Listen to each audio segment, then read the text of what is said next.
One does not become enlightened by imagining figures of light, but by making the darkness conscious. Carl Jung. Imagine that the things you've spent your life trying to escape, your fears, your insecurities, your anger, are not enemies to defeat, but guides trying to show you who you really are.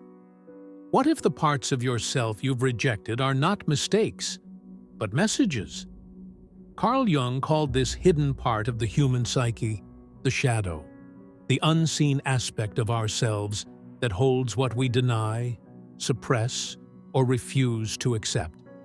It is made up of everything we push into the darkness, the emotions we label as wrong, the desires we silence, the thoughts we pretend never existed. But Jung believed something profound. The shadow is not evil. It is unrealized potential. The parts of you that you fear most might, in truth, hold your greatest strength. The shadow is where your wholeness hides. We all wear masks. We learn them young.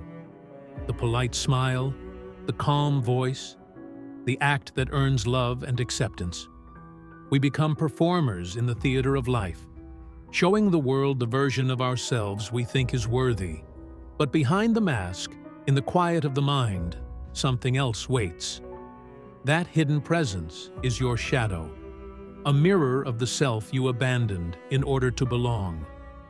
Every time you were told, "Don't be angry, don't cry, don't show weakness," a piece of your authenticity slipped underground. You buried it to survive.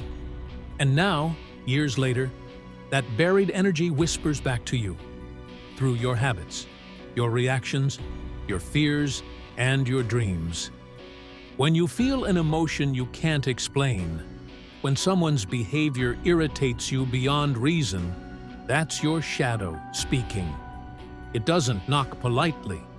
It shouts through projection, through discomfort, through the things that haunt you. The people who trigger you most are often mirrors reflecting the pieces of yourself you've tried hardest to ignore. Jung once said, "Everything that irritates us about others can lead us to an understanding of ourselves." That's the essence of shadow work, realizing that what you judge outside of you often reveals what's hidden inside. For most of us, this realization begins in discomfort. We notice a pattern, the same kind of argument, the same fear resurfacing, the same emotional pain returning again and again, and we ask, why does this keep happening to me? Jung would say, it's not happening to you, it's happening for you. Your shadow is trying to get your attention. The mind is always seeking balance. What you suppress does not disappear. It waits, quietly, until it finds a way to be seen. This is why the shadow feels powerful. It's filled with the energy of everything you've denied. The more you reject it, the more control it has. But the moment you turn toward it with curiosity instead of fear, something changes. You stop being the hunted and become the observer. You move from resistance to relationship. And in that relationship, healing begins. Think of your inner life as a landscape. The light of awareness shines on the mountains, the visible, confident, socially acceptable parts of yourself. But the valleys remain in shade. The shame, the guilt, the jealousy, the impulses that you hide. We spend our lives climbing the mountains, but meaning lives in the valleys. It's in the places we avoid that we find depth, compassion, and truth. Facing your shadow is not about diving into darkness for its own sake.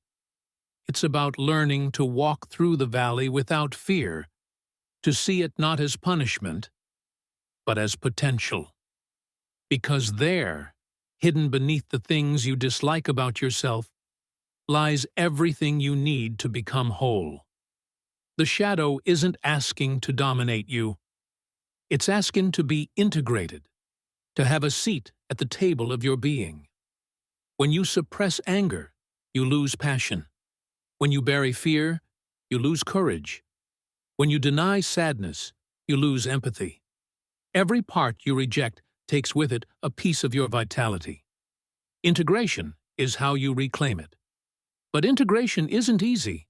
It means telling the truth to yourself, about yourself. It means saying, yes, I can be jealous. Yes, I crave control.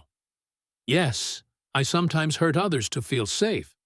And then adding, but that doesn't make me unworthy. It makes me human. This is the great act of self-compassion, to meet your imperfection with honesty instead of judgment. To say, this, too, is me. Once you do that, the shadow softens. It no longer needs to scream to be heard.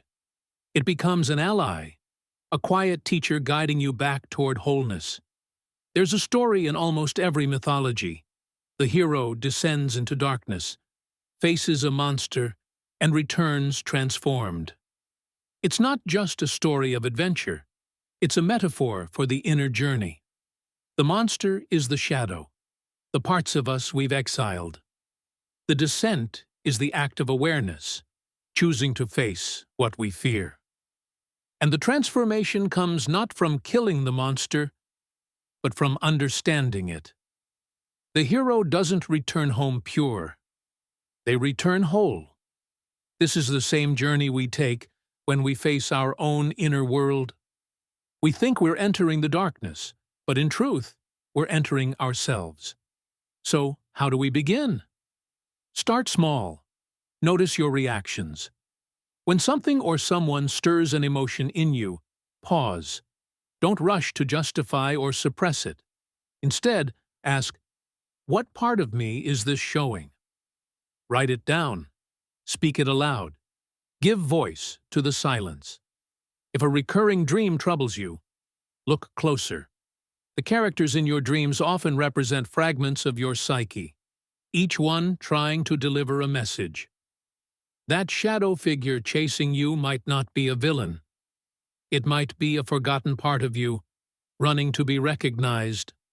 As Jung said, until you make the unconscious conscious, it will direct your life and you will call it fate. So make it conscious. Every emotion is a messenger. Every discomfort is an invitation. And every time you choose to listen instead of run, you grow closer to yourself. Shadow work isn't about fixing yourself. It's about understanding yourself.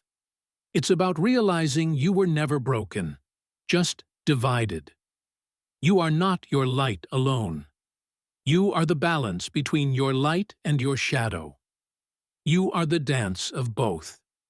And as you integrate these parts, something shifts.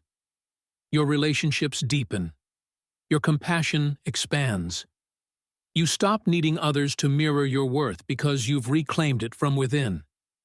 You start to live more authentically, not as a performance, but as presence. The shadow teaches you humility and empathy. It reminds you that everyone carries hidden battles. When you understand your own darkness, you stop fearing it in others. Judgment transforms into understanding. Division turns to connection.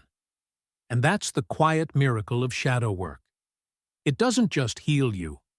It heals how you see the world. Jung believed that the purpose of life was individuation, the process of becoming whole by integrating every part of yourself.